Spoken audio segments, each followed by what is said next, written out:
Welcome to Facebook Live with head coach Walt Bell. My name is Jay Burnham, and you might know we're a few weeks away from the start of the football season. So, Coach, thanks for letting us occupy your office here and take up some space and some of your time. Appreciate it, man. Anytime you guys want to get over here and we can do anything we can to promote the program, I'm all in. Well, we got some questions from some fans, and in fact, I'll start with one of those because, I'm just going to ruin your Facebook Live. No, geez, here we go. Close that. We were trying to showcase some of the decor you have here. Yeah, I think it looks a little odd with it open. Okay. That's me. So you had the first scrimmage yesterday. We did. And I'm just going to start with the question from Stacy from Burlington, Vermont, which is the question that I was going to start with, was essentially, you talked about it yesterday after practice, after the scrimmage, but she says she's looking forward to seeing your first home game this year. How'd the guys do in the scrimmage yesterday? I think more importantly, it's not necessarily how we did in the scrimmage, it's what we learned from the scrimmage and how we get better moving forward. Yesterday we tried to create a lot of adversity. We didn't give them a huge down day before, so everybody felt a little tired. We did it in the hottest part of the day, and I thought for me, showed a lot of the things where we've got to improve. And every football team goes through it. Whether it be effort, technical proficiency, whatever it may be. Young guys learning, young guys doing, making young mistakes. Every first scrimmage I've ever been part of, you have your struggles, and things are never perfect. I think the mark of an improving team is how they come in and how they respond and what that next scrimmage looks like. Are we able to learn the lessons, from this first one? So I was, happy that we got out, healthy. We are much better now than at any point that we were in the spring, but we still have an unbelievable amount of work to do. What was the reaction from the guys? Were they just happy to kind of get involved with some real football? Yeah, I think for a lot of those guys, especially the guys that are working to make the plane, it's an opportunity for them, to have a chance, to go prove themselves, and we've got some really good young, talented skill players offensively and defensively, a big group of young D linemen, and it's a chance for them to go out there and go make their mistakes and not have a coach out there to help them and kind of really as a marker for them to allow them to really know where they stand and what they do and what they don't know. And, do we completely, truly understand what it means to play as hard as humanly possible for the duration of a play? And so excited to see how they respond more than anything else. Have you had a chance to look at the tape from yesterday? Oh, absolutely. Yeah. Part of the reason that we moved, the scrimmage time up, not only to create some adversity, trying to do it in the hottest part of the day, but also so we could spend a lot of time and do a really nice job as a staff. And so when we got off the field yesterday about 4 o'clock, we were here till probably, 8, 9 o'clock grading the tape. We got in early this morning. And really watched it again as a group to make sure nothing was missed. Then met on personnel and kind of the overview of the scrimmage and where we thought, from a team, what we need, to get done as a team and what's the message that needs to be communicated moving forward. Not to drill too deep down in that scrimmage, but being able to watch it early on in the scrimmage, there was a play, I don't know if you saw this back on the tape, with Sam Emilus down the left sideline. Yeah. He made a remarkable catch. Yes, Can you tell us a little bit about that catch and what you saw? And really well executed, not only by Sam. I mean, Sam made an incredibly special play, but just really well executed by Randall as well. The boundary safety came running off the strike point, RPO deal. And great job by Sam, converted versus press, and Randall gave the guy a chance, and I think, especially, the mark of a really special receiver, is a guy that can go make those 50-50 plays. And where the ball location was probably wasn't really a 50-50 play. Let me tell the folks, it was on the back of the defensive back whose face was towards the end zone. Emilus was turned back towards the offensive line about 15 yards downfield, and he sort of almost pinned it on the back of the DB and hoisted it over Plucked his head. It off of him. It was a big explosive, and I think we scored on the next play. But when you can have guys make those special plays, and add an explosive to the offense, it sure makes life a lot easier as a play caller. It's been a privilege to watch you kind of orchestrate so many guys at once and not really have a moment of downtime. Can you maybe explain to some of the fans what a practice is like under Walt Bell? Yeah. First and foremost, all our practices are open to the public. I mean, we have the Come on out, they're great. Yeah, absolutely. You know, all our practices are open to the public. You know, we typically have the media there almost every day. You know, and honestly, we would enjoy it the more people that come out and watch, especially here in the community. You know, we would love for that to happen. But I think kind of the first thing, we spend an unbelievable amount of time just on practice organization. You know, the practice efficiency, the volume of repetitions we're able to get in a very small amount of time. We you know, the old traditional 24-period, 2-hour practice with guys, you know, accruing somewhere between 4,200 and 4,500 yards of volume. See, that's amazing. You a little bit of measure it in science. yardage. Yeah, you know, Time and yardage. we can get that done in 16 periods. I mean, an hour and 20 minutes, we can typically get what in my past life we've gotten in 2 hours. I mean, you know, and so for us, you know, just with a little bit of analytics and science, we get a lot of work done in a very little time. And so really fast, hopefully really efficient, and hopefully see a lot of coaching and a lot of guys working. And a lot of people assume that this is going to be a fast offense. You had said it a couple of times. It's going to be quick and rapid in succession. Yep. I saw a little bit of that yesterday. Was that the pace that you like, You or know, is there another notch? Yeah, I think there is, and I think a lot of it has to do with really in this camp, kind of their first time to play with real operation, real referees, and really offensively from a standpoint of understanding that when the ball carrier hits the ground, the play isn't over. You know, that means the next play has begun, and the amount of effort that it takes in terms of transition between snaps in order for us to play, you know, and really put pressure on people. And there were times yesterday we did that at a really high level. I thought by the back half of the scrimmage when we got good and tired, you know, I thought our transition tempo got a little slow. So we've got a lot of work to do. It's something that we do every day, and hopefully by the time we get to Rutgers and throughout the season, we're a lot better. All right, another question from the fan base here. We're going international, all right? Okay. This one comes from Tokyo, Japan. I kid you not. Okay. Dan. And Dan was essentially asking, how actively is UMass football recruiting internationally, specifically Europe? And I know there's been a couple of guys that you have at least signed on and maybe coming on board next year. Yeah, you know, in terms of just the first part of the question, Europe is going to be moving forward a big deal for us.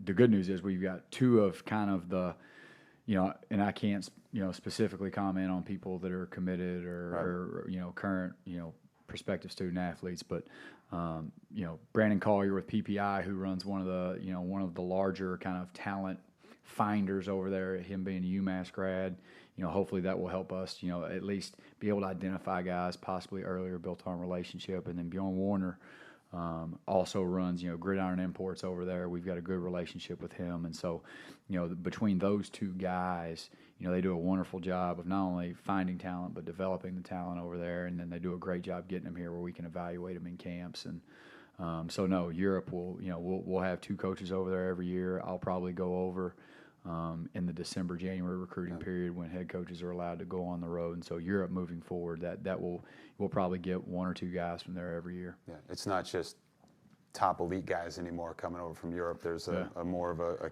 cachet you can draw from. Well, I just think, you know, as the game has spread and more people get excited about it, you know, especially, and I think this goes all the way back to when NFL Europe first started. A lot of the kids we're recruiting now, they were 6, 7, 8, 9 years old. You know, they were young kids, you know, when NFL Europe first started, and there was a little bit of excitement there. And so hopefully we're starting to see the fruits of what the NFL did there, you know, in the 90s. I want to go back to something you said early on in your time here. You said, I want the guys to have fun. And I think from my vantage point watching some of your practices, it looks like there's an element of fun that these guys are having. What do you see? Yeah, I think it's just really important. I mean, football's a hard game, you know, and especially in fall camp when it's meeting after meeting and practice and practice and practice and meeting and practice and meeting, you know, and there is a monotony to it, you know, where just over time you're going to lose, you know, some of your ability to focus at a really high level. And so you've got to find ways and build in ways to allow them, you know, on the practice field. I mean, we want our guys to whistle while they work. You know, we want our guys to enjoy, you know, being on the football field. And that's the hardest time of the year to get that done, you know, is fall camp, you know, because there's an element where as a coaching staff, you've got to push and you got to push buttons and you got to find out who are the guys that do possess the ability mentally to dig in when things get tough. But at the same time, we want to create an environment where it's fast, it's frenetic, it fits their attention span, and America's attention span, yeah, probably. absolutely. Right? Yeah. There's a clinical psychologist, I think, at the Boston University of, whatever, their institute there. And in 40 years, the American attention span has went from 12 seconds to 6 seconds. I'm sorry, what? So it almost is appealing to the next generation of I hope student so. athlete. Yeah, and and the way we meet, the way we practice, the way we walk through, we try to gear everything around short, quick bursts, getting everything, the really pertinent information in the early part of the meeting, and try to get them up, get them on their feet, find as many ways as possible, to help aid them in the learning process. So hopefully it pays off. Everyone wants to know about the quarterback, right? Absolutely. That's the position. And you've sort of hinted at maybe there's a couple of guys in the mix, and I'm not going to ask you for specifics on which guys where, but I was just curious if maybe you could tell the fans a little bit about each of your quarterbacks, maybe one attribute that they have that you really like, and maybe start with the new guy, Brito. Excuse me.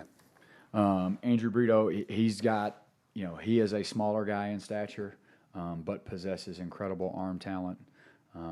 He also has done a really nice job, only being here he got here in the first session, the summer session, but that's still no replacement for spring football. Right. So really good arm talent. Have been really excited about, how much better he's gotten every single day. And I think more importantly, that is football is very important to him, almost to the point to where sometimes you worry, that every little decision is life and death. But he, great arm talent, loves football. Randall West, I think for him, it's the maturity factor. He's very true to himself. He's not going to make, he's not going to try to, create too many things. He's a guy that's very true to himself and is a guy that's a completion finder. But I think for Randall, just his maturity, the amount of respect I think he has on our football team. Michael Curtis, really physically talented, really good athlete, can really push the ball around the field. And I think for him, moving forward, it's just going to be, can we minimize the error? Can we make sure we play within ourselves and let the system kind of work? And so, those three guys have, done a nice job up to here, and I would be, remiss, Michael Fallon, same thing, solid, steady, true to himself, knows what he can and can't do, and I think has a level of toughness that everybody on our football team respects in terms of the way he acts, he conditions himself, and works. So spinning off of that, what do the next 2.5 weeks look like for you guys heading into that season opener? It ain't gonna stop. It's we've got to, every day is about continuous improvement and being about, how much better can we get today? How much better can we be today than we were the day before? And that's not only just, leading up to Rutgers. We've got to be better week 6 than we were week 5. We've got to be better on Wednesday practice of week 11 than we were on Tuesday's practice. And so for us, it's just continuous improvement, and being the best that we can be, being the best versions of ourselves that we can be, because at the end of the day, we're still building a program, and we got to make sure that we're preparing ourselves for the long haul and not just for one game. Okay, a couple more questions from the fans, all right? Okay. I'm not going to tell you who sent this one. Maybe you can tell by the wording of the question. To settle this once and for all, who's your favorite Canadian? Tyrus LeBeau, a.k.a. Tarzan, or Samuel Emlis? Well, I'm going to guess that Tyrus, being the sweet kid that he is, I'm going to guess that Tyrus submitted that question because it was important to him to make sure that he got that asked out loud, and simply because he put forth the effort to make Facebook Live better, I'm going to say Tyrus. All right. But the catch from Sam was still pretty impressive. Yes, it was. Okay. No, and both those kids are wonderful kids, man. This comes from Jack Lane from Newburyport, Massachusetts, and he essentially is asking you a little bit. First, he says, it's incredible watching the culture change through the lens of social media, and a tip of the cap to you guys and also the staff here at UMass. Cannot wait to see it on game day, both on the field and in the stands. I know you've had a jam-packed schedule, but how are you enjoying summer in Western Massachusetts? Nice change from the cold winter / There's two parts to that. Okay. There's the personal side, and then there's the football coach side. The personal side is my entire life I'd always been told about summers in New England and how unbelievable they are. And it's a pretty good one. Dude, it's the best.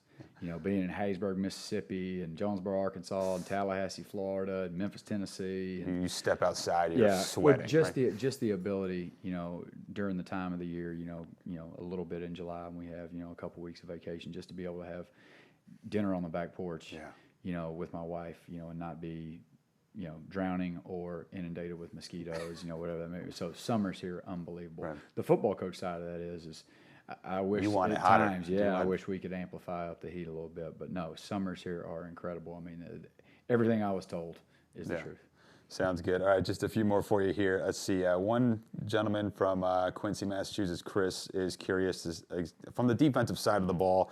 If you have an idea, maybe how many defensive linemen you guys will rotate in, or what's the defensive growth you've seen under Coach Azar? Yeah, you know, I think, you know, even more important than scheme, you know, and I think Coach Azar would say the same thing. And so I don't want to minimize the impact that Coach Raheem, Coach Douglas, and Steve-O and Tudrin have had on defense. But Coach Azar will tell you, I think the growth that we've had in the weight room, you know, the ability where, you know, we've got kids from 250 to 280, 250 to 270, the addition of a lot of new young 300-pound individuals. You know, I think that will benefit us a lot. How many D linemen we'll see play? We like to rotate those guys for a few reasons. Number one, to keep them as fresh as we can, because that's one of the only unprotected positions on the football field left in the game of football. Nobody cares about them. There's no such thing as targeting on D tackle. So you got to play a lot of guys from a health standpoint. And then number two, again, we're program building. We want to play as many people, especially as many young people as we possibly can, to continue to grow the program, build experience, and build functional depth. So you'll see a lot of guys. Not from the younger side, but maybe from the guys newer to the program, some of the transfers like Jarvis Miller and Jordan Adams. What have you seen from those guys coming into a new program? You know, Jarvis got a little bit of a head start. Jarvis here in January, he's incredible, you know, and Coach Franklin, Coach Pry, those guys at Penn State, you know, on his behalf, everything they said was 100% the truth. Unbelievable character, unbelievable worker. Football is very important to him.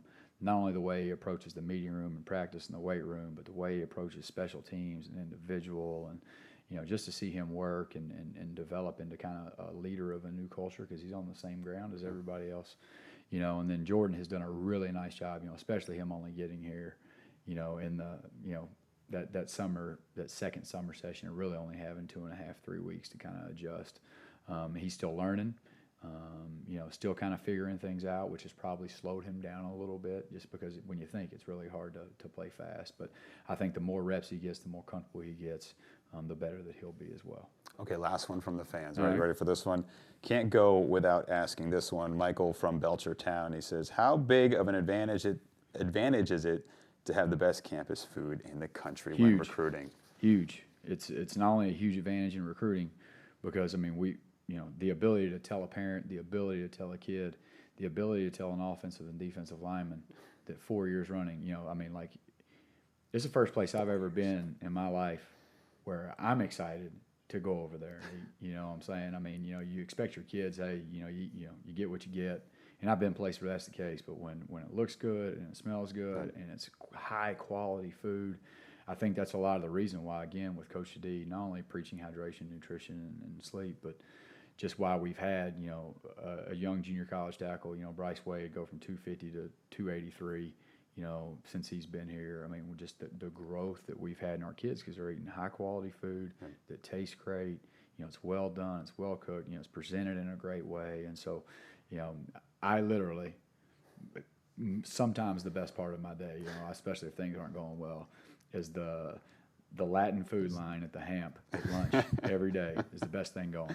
Well, it's getting lunchtime, so hopefully you can get over there today. Coach, anything you want to add before we say goodbye? No, just to everybody out there that's watching, I appreciate you being a part of the program, being invested in our program, you know, and I cannot wait to eventually get the program to where everybody that's out there that's watching, they're proud of the program, and that we have you guys in the stadium. We fill this thing up, and we do the things that we all want to do, not just us as staff and not the players, but this whole UMass community. So appreciate you guys. Coach Bell, I'm Jay Burnham, and again, those practices are open to the public, so we hope to see you out there.